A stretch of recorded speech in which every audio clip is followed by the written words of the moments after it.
invite another expert, and especially because IT is going to be such a big theme, not just for the day, but perhaps for the year and for some time now. Nilesh Shah, Managing Director and CEO, Envision Capital, and someone who follows IT stocks very closely, is with us. Good morning, Nilesh. Thank you very much for this unscheduled appearance on the channel. We think of you when we see a brave new theme in IT. So exactly that question to you. Do you think this is a theme that's going to play out after you looked at the first three numbers? Good morning, and thank you for having me, and wishing all the viewers a happy Makar Sankranti. Thank you. Clearly, it looks like that the technology services space is essentially on the cusp of a new wave of demand which is emerging. Clearly, digital transformation has got preponed quite significantly, or I'd say fast-tracked quite significantly. And that's becoming evident in the kind of deal wins which most of the big IT companies have essentially been able to have in the last few weeks or so. So clearly it looks like that there is essentially a big shift happening in the technology space. It's becoming more, adoption is getting more widespread, especially from the enterprises. And that essentially is going to be driving significant secular demand for technology services companies over the next few quarters and over the next few years. So clearly, yes, I think it is essentially an important development through which our technology sector is going through right now. Nilesh, good morning, first of all, Happy New Year to you. I think we're talking to you for the first time this year, at least I am. But you know what? How much to give these companies now? Because these are not cheap now by any stretch of imagination, and they have run up a lot. And for last 2 to 3 years, they've had consistent, stock price returns. But you still buy a TCS at 30 times, for example, or a Tata Elxsi, for example, at 30 times. Happy New Year, Anuj, and it's a pleasure speaking to you in the new year. Clearly, while of course the fundamentals have changed and improved quite dramatically for the technology services space, both in terms of demand as well as in terms of margins, but clearly there are a couple of caveats which one would want to kind of, in a way, keep in mind at this stage. First of all, Anuj, that the demand, of course, is great, but yet these companies have yet to get into a double-digit demand. Still single digit. And secondly is margins essentially have been extremely good because of some of the tailwinds that they have enjoyed during the COVID era and the currency related tailwinds. But yes, valuations, P multiples, the way we look at them, they are in 30s for both Infosys and TCS. So my sense is that maybe incremental capital need not be allocated to these kind of stocks at this stage. Probably there could be some correction along the way. I think if they dip, they do witness a dip of maybe 10-20%, they come back below maybe 30 times. That would probably be a good time to kind of look at these two companies going forward. Because of course these P multiples are at probably, I wouldn't say a record high, because obviously if you look at the year 2000, then obviously the valuations were pretty much insane at that point of time. But clearly over the last 10-15 years, these are record high P multiples. So one has to be very careful of at least these couple of names. In addition to that, what's driving these valuations apart from business and margin expansion essentially is capital efficiency.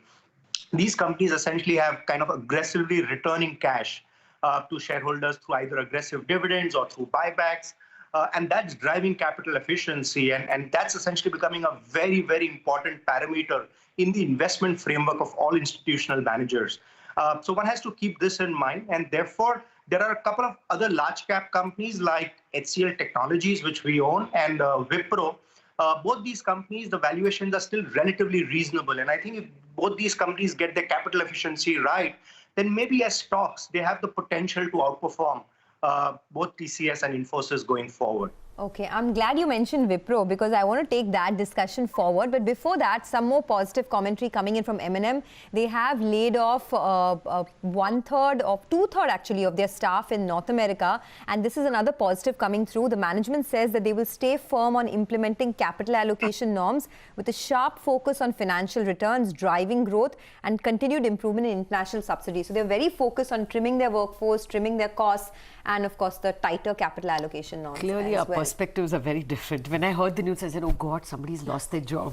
And you begin by saying good news, of course, from the a shareholder perspective and from a company perspective as well, right? They're cutting down on their workforce. In any case, Nilesh, I want to talk a little more about Wipro, because I take your point. After what I think 4 or 5 years of underperformance, Wipro has now suddenly become the dark horse, right? Contributing to the gains. But the stock is up 80% in the last 1 year. What is your target price here? And do you think that there is still scope for it to outperform? Yes, there is scope for it to outperform, provided it announces probably 1 or 2 more deal wins, and essentially the whole narrative on Wipro could change quite dramatically. There has been a transition in terms of leadership, and this leadership probably has a task at hand, and essentially they've had initial round of success. So clearly, I think that, and the direct follow-up of this could be essentially better business momentum, because I think as a company, they have been facing challenge in terms of the business momentum. But I think a couple of deal wins and a couple of their end customer segments firing, I think should essentially do the magic for Wipro. But I think most importantly, I think is for them is that the valuations right now, even on trailing earnings, are probably around the low 20s, maybe 22, 23 times, versus essentially both TCS and Infosys being in the mid to high 30s. So there is a lot of gap to be bridged. And I think that's possible with better business momentum, with some bit of growth, as well as, of course, better capital efficiency. So if they get this right over the next few quarters, then that's really where the upside in Wipro lies. So I think there's a significant amount of valuation comfort. One has to only take the leap of faith that the new management, or I wouldn't say the new management, but obviously now the management which is there, or the leadership team which is there right now, can drive business and bring about growth at Wipro. If that happens, then obviously the upside for investors really lies in terms of a lot of valuation gap getting bridged between Wipro and TCS Infosys on the other side. Finally, Nilesh, will you ferret out more from the mid-cap infotech? I mean, you did speak about Tata Elxsi, but more generally, the mid-cap, all the Mindtrees, the entire lot. Clearly, again, some of the mid-caps, I think clearly the valuations I'd probably say are extremely high, and one should be very careful about really even, being in there. But probably 1 or 2 kind of spaces which are very specialized, I think obviously need to kind of be brought onto the radar. There's, of course, Tata Elxsi, which came out with stellar numbers. But I think apart from that, there is a player like, say, L&T Technology Services. And if you were to kind of really take a cue from Tata Elxsi's results and the outlook, clearly maybe then in that case, L&T Technology Services seems to be very well placed. Of course, the stock has had a good run up in the last 1 month or so. But I think that probably the numbers out there over the next maybe few quarters could be significantly better as spending on very niche specialized areas kind of comes back, especially areas like medical, healthcare, automotive, communication, industrial, high-tech engineering, transportation. These are some of the verticals that it is focused on. And I think, and also the last few quarters, they have the benefit of a low base, because the last few quarters have been relatively tepid for them. But if the business momentum again comes back here, then my sense is that probably a space like that and a company like that needs to be watched out for in the mid-cap IT space. I think in addition to that, what could essentially drive prices going forward could be a lot of M&A activity. You're seeing heightened interest from PE players and all of that. And if that were to happen, again, that could be an additional trigger for some of these stocks. But otherwise, I think at this stage, look out for relatively attractive large cap bets, and look at for some of the very specialized mid-cap space in the overall technology services sector. Okay.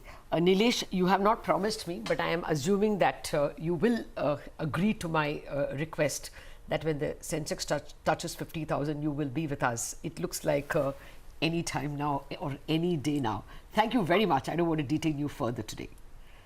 Thank you. Thank you so much. Okay, so that's perhaps one of the most veteran and most intelligent voices on the IT sector. We're going to take a quick break and come back with our technical experts.